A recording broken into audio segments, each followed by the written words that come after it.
proyecto que vamos a compartir con ustedes es uno de los tantos ejemplos para el trabajo con historia oral en el aula. La historia oral es una metodología que se está difundiendo en los últimos años en nuestro país, que si bien tiene una historia de más de 40 años en el mundo, en nuestro país se está empezando a utilizar en proyectos escolares desde los fines de la década del 90. Los proyectos que se están llevando a cabo se circunscriben en la escuela secundaria y siempre trabajando temas puntuales que pertenecen a los contenidos que se trabajan en cada año de la escolaridad. Nosotros conocemos de diferentes trabajos, inclusive cuando nosotros mismos éramos chicos, en los que se traían abuelos para contar algunas experiencias y bueno, esos trabajos en general quedan en la anécdota y no se sistematizaban. La idea de trabajar con este tipo de proyectos es justamente rescatar lo que los maestros hace muchos años están haciendo. Lo que nosotros le queremos proponer es un trabajo que pueda ser sostenido en el tiempo y que esas entrevistas no queden solamente en una anécdota, sino que puedan trabajarse más profundamente con los chicos para que desde los primeros años puedan empezar a reconocerse como parte del mismo proceso histórico que están analizando a partir de hacerle preguntas a los mayores. ¿Cuándo naciste? El 4 de septiembre del 39. ¿Qué juegos estaban de moda en tu época? Sí, había muchos, y muy en especial lo que está ahora también, que es el juego de pelota en la calle, ¿no? También estaba el juego de bolita, el valero, es clásico el valero. Y había un juego que a mí me apasionaba, que era, a lo mejor no llega, pero a través de los padres, quizás de ustedes, la billarda. La billarda era una cosa casera, ¿no? O sea que se improvisaba con un trozo de madera, del cual se ponían en punta los dos extremos, y vos con otro palo dabas el empuje para que saltara el palito, y ahí es tipo béisbol, pero casero. Eso a mí me apasionaba. ¿Y en la escuela qué tipo de juegos jugabas? Generalmente en los recreos se juntaban, se dividían los equipos en el cual se pasaba la pelota del tipo balón, de un extremo al otro. Del colegio mucho no recuerdo, porque generalmente es eso nada más, no me quedó. En el libro que acompaña este DVD, ustedes van a tener una información más detallada de las ventajas que aporta trabajar con fuentes orales, sobre todo en los primeros años de la educación. Me gustaría explicar qué es la historia oral. La historia oral es un recurso, es una metodología. Es una metodología en la cual los chicos, al realizar las entrevistas, porque la entrevista es la fuente oral, empiezan a relacionarse con el manejo de las fuentes. ¿Por qué? Porque al hacer la entrevista están construyendo una fuente. A diferencia de lo que hacemos cuando estamos analizando un diario para alguna investigación o una fuente escrita o simplemente un libro de texto, donde nosotros preguntamos a ese libro o a esa fuente lo que queremos investigar, acá los chicos lo que están haciendo es construyendo la fuente y están desde pequeños empezando a manipular o a manejar distintas fuentes y a saber en qué consiste o cómo preguntarle a esa fuente. Lugares específicos, la casa, si no el barrio. Me gustaba mucho el dominó, porque se ejercía mucho el dominó en esa época. Después había como un juego que me quedó también, que ahora también prevalece, es el, no sé cómo lo llaman ahora, el Tinenti, ese de las piedritas, que había como digamos, secuelas, digamos, dentro del juego, que vos tendrías que colocar la mano y pasar una. No sé si cambió, pero eso jugábamos en grupos, ¿sí? ¿Cómo se llama ahora? ¿Y los juguetes de antes son parecidos a los que hay ahora? Se repite, como la historia, ¿no? ¿Eran del mismo material? Eran mejores. Eran mejores. Porque antes, por ejemplo, yo pienso de que, por ejemplo, ahora vos ves un caballito y no lo ves en madera. O no lo ves con la terminación de antes, ahora lo ves en plástico. Lo que sí valoro, los momentos de ahora que están viviendo ustedes, ¿no? Que realmente tienen todo al alcance. Pero antes era muy precario todo. En este caso, para trabajar con fuentes orales con los chicos más de los primeros años de la escuela, lo que elegimos es un eje articulador. Ese eje articulador es que va a guiar la investigación con los chicos, va a ser el juego. ¿Por qué la elección del juego como eje articulador? Porque a partir de las entrevistas que empiecen a hacer los chicos a personas mayores, investigando cuáles eran los juegos que estas personas jugaban en la infancia, dónde los jugaban, cuál era el espacio en que se desarrollaban esos juegos, los chicos pueden empezar a sentir que hay muchos de esos juegos que ellos mismos los siguen jugando y van incorporando de a poco la noción de que forman parte del mismo proceso histórico de las personas a las que están entrevistando. Sí, lo que nos permitía, el único que nos permitía era la dama y el ajedrez, de lo único. Que también se hacían torneos, creo que también se hacen ahora, en las casas de los alumnos, ¿no? Nos reuníamos y hacíamos como un campeonato. ¿Existían las figuritas? Sí, la figurita sí, la de lata. Era una figurita de lata. Era redonda y de lata.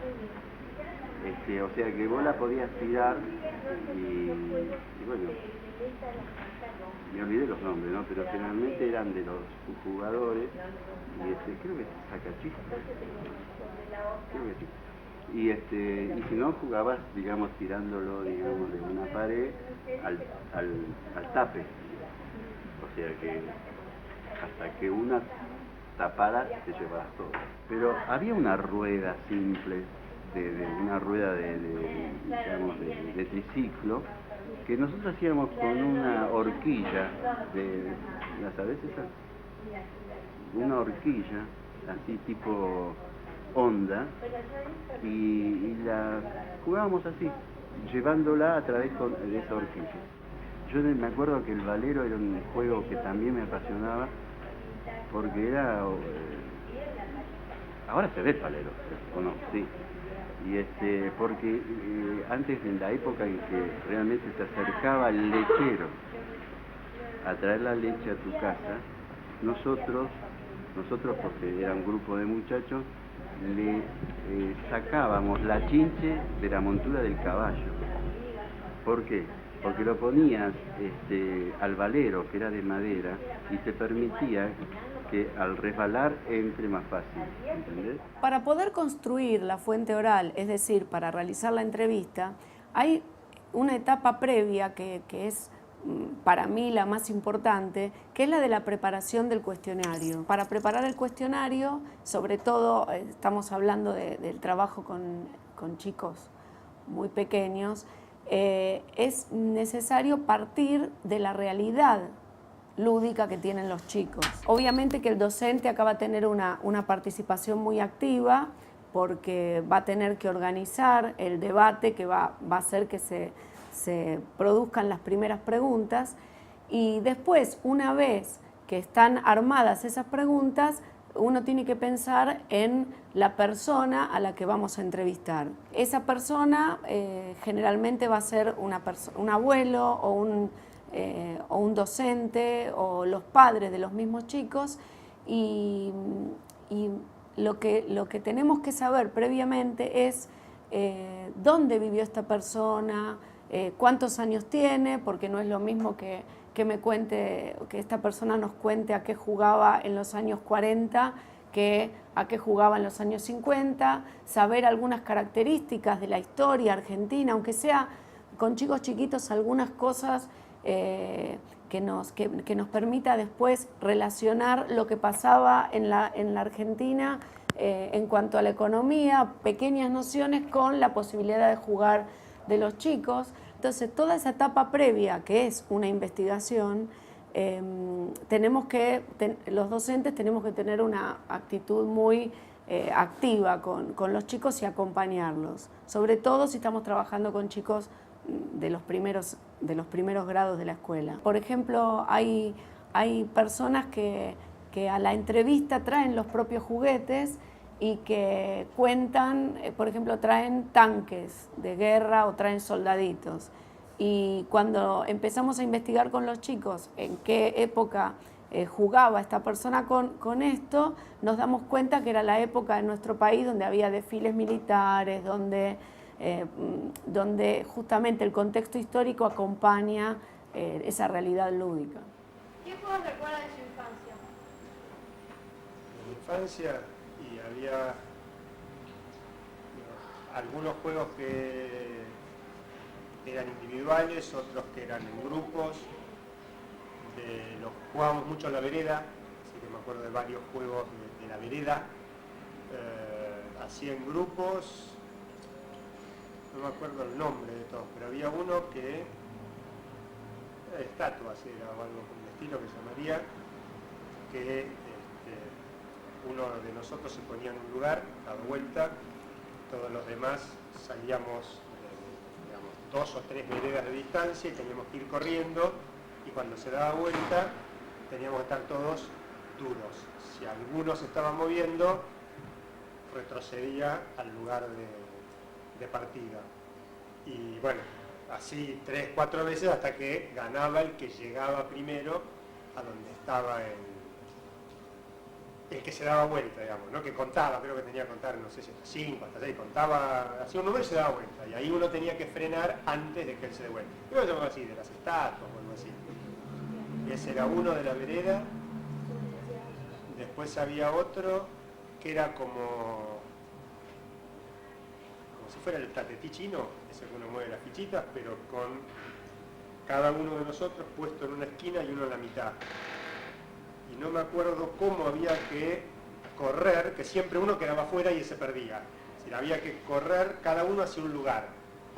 Y si todos, digamos, encontraban, los primeros que encontraban el lugar, de entre esos 5, quedaban, ganaban. Y uno se quedaba afuera, iba así acumulando puntos en contra para una prenda. Mucha escondida, en la calle jugaban mucho a la escondida. Vivíamos en un lugar que en la misma cuadra había un depósito de cosas, entonces había muchos camiones, entonces es algo que no hay que hacer, pero que hacíamos, que nos subíamos, nos escondíamos en los camiones, arriba entre los cajones, cosas por el estilo. No lo haga, pero o nos metíamos debajo de los camiones, estaban estacionados ahí porque generalmente jugábamos a la noche o a la tardecita cuando el depósito cerraba y quedaban todos esos camiones largos que, como ahora hay los de Coca-Cola, digamos, los que llevan botellas, en esa época creo que era de cerveza o de vino, entonces usábamos el lugar ese para esconder.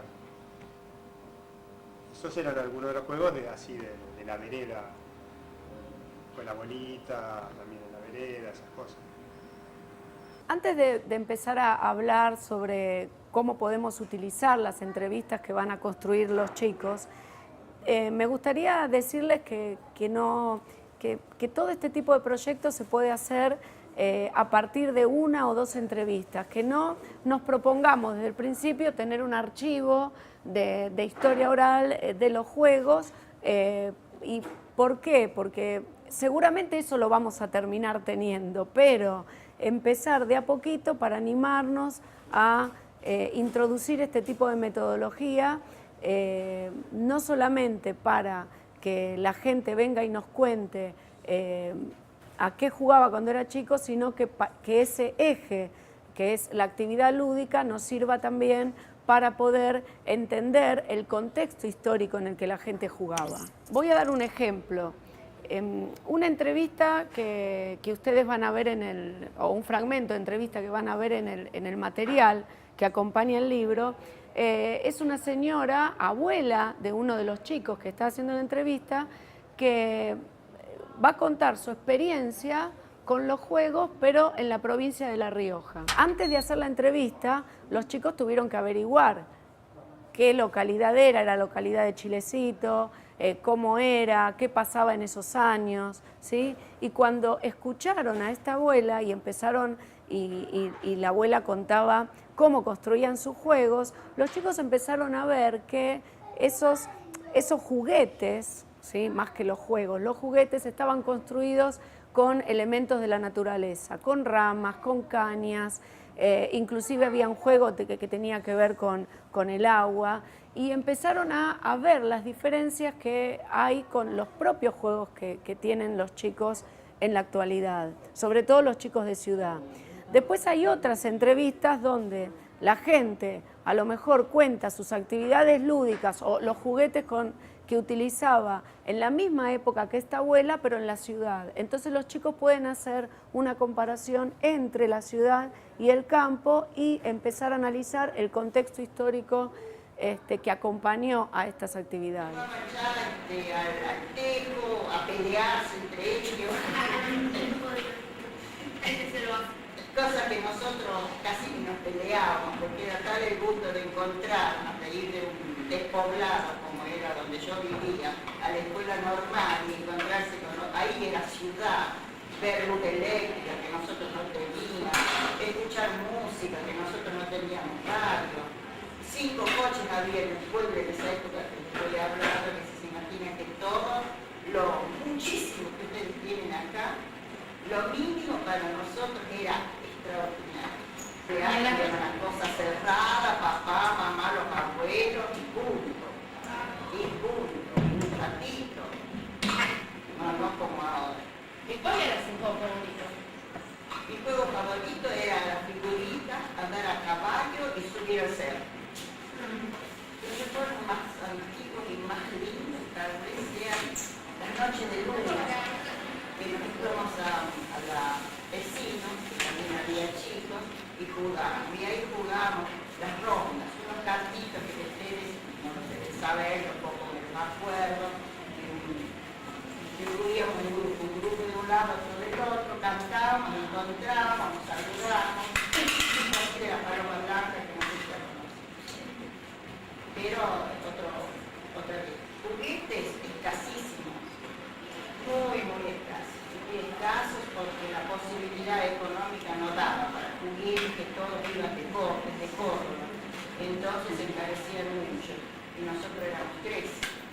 Así que una vez que en una oportunidad que pudieron comprar un piano, que no había sido más que esto, mi hermana mayor lo tocaba y las 2 menores, cualquier poesía le dábamos entonación y cantábamos y nos entreteníamos toda la tarde.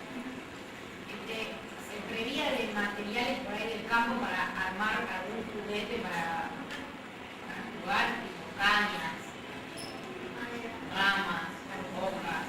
Sí, con cañas y con madera hacíamos a la sombra del parral enorme, hacíamos estantes y jugábamos al almacén. Todo lo que queríamos lo podíamos, teníamos que tener en la mente, si no, no sabíamos. Sí, jugábamos a la muñeca y eran de trapo, hechos por mamá. Ah, sí. Hechos por mamá, todas de trapos rellenos, y nosotros ya desde los 8 años todos sabíamos tejer, con los alumnos. Así que le hacíamos ropita a las muñecas, mamá nos ayudaba, jugábamos mucho a las muñecas. Los fragmentos de entrevista que ustedes están viendo fueron seleccionados con el objetivo que ustedes puedan ver alguna de las utilidades que puede tener el trabajo con fuentes orales. En general, hay cuestiones básicas que se pueden trabajar con estos fragmentos, como por ejemplo, algo que es tan difícil de trabajar en historia, ¿no? El tema de los cambios y las continuidades. Los chicos, al ver que hay juegos que se siguen practicando con reglas parecidas, ¿sí? o no, pero que ese cambio de reglas tiene que ver con una actualidad diferente, ¿sí? Hace que nosotros podamos acercar a los chicos a esta idea de que la historia no es lineal, de que la historia, que hay cosas que permanecen y otras que no. Y esas que no permanecen tienen una causa. Además, hay otra característica, y ustedes mismos cuando empiecen a trabajar con esto lo van a poder comprobar, que es que al trabajar con personas mayores, lo que estamos contribuyendo de alguna manera es a que los chicos y estos mayores tengan un acercamiento generacional que de otra manera se pierde. Generaciones que no participan en proyectos juntos, al hacer este tipo de trabajo empiezan a acercarse y los chicos empiezan a valorar su experiencia de otra manera. Porque a mí me parece que el valor más importante que tiene trabajar con fuentes orales es no solo el valor cognitivo, sino el valor afectivo que este tipo de proyecto propone. ¿A qué juegos grupales jugabas en tu niñez? Mira, yo soy del campo, soy de la provincia de La Rioja, la ciudad de Chilecito. Entonces allí había nada de juguetes. Imagina que nací en el año 32, más de un siglo que llevo ustedes de vida. De modo que los juguetes eran con cosas del lugar. Y grupal sí, muchas rondas, a saltar la soga, a las visitas, a las carreras pedestres, al tejo, a la payana, que es con piedritas, que acá le tiene otro nombre. Nico no sabe cómo se llama el juego. La rayuela. Eso jugábamos muchísimo. A las figuritas, pero no como esto que juegan los chicos ahora. Nosotros en un libro poníamos de un lado del otro, lo girábamos y decíamos un versito y ahí tenía que adivinar, y así ganaba. Después, en grupos hacíamos competencia de quién construía la mejor canasta o el florero o un plato con una planta que tenía una espiga pegajosa. Entonces con eso nosotros íbamos pegándole, dándole forma. O bien con la arcilla, que es lo que sería la plastilina de hoy en día. También, porque íbamos a los ríos, sacábamos la arcilla, amasábamos y de allí dábamos forma. Y hacíamos dentro de lo que se podía, porque los pueblos son muy aislados, 4 o 5 chicos, nosotros éramos 3, así que ya teníamos el grupo, hacíamos la competencia, la exposición de los trabajos que hacíamos. A partir de este proyecto, de esta propuesta que estamos compartiendo, la idea era incentivarlos a que se animen a trabajar con fuentes orales. De hecho, muchos de ustedes lo deben hacer, pero la idea es poder empezar a sistematizarlo, poder empezar a ver que una entrevista de historia oral nos puede servir, además de, como decía anteriormente, para agregarle este valor afectivo al aprendizaje, poder empezar a analizar distintos procesos históricos que acompañan la experiencia de los entrevistados, que acompañan esos recuerdos, poder empezar a trabajar con otros docentes, porque en la medida que la comunidad educativa en general empieza a ver, o la escuela donde ustedes trabajan empieza a ver que este tipo de proyectos involucra a los chicos de otra manera, involucra a las familias de otra manera, van a ser más los que se van a sumar al trabajo, y me parece que la escuela va a tener el sentido de pertenencia que muchas veces no tiene y que tenemos que lograr que suceda.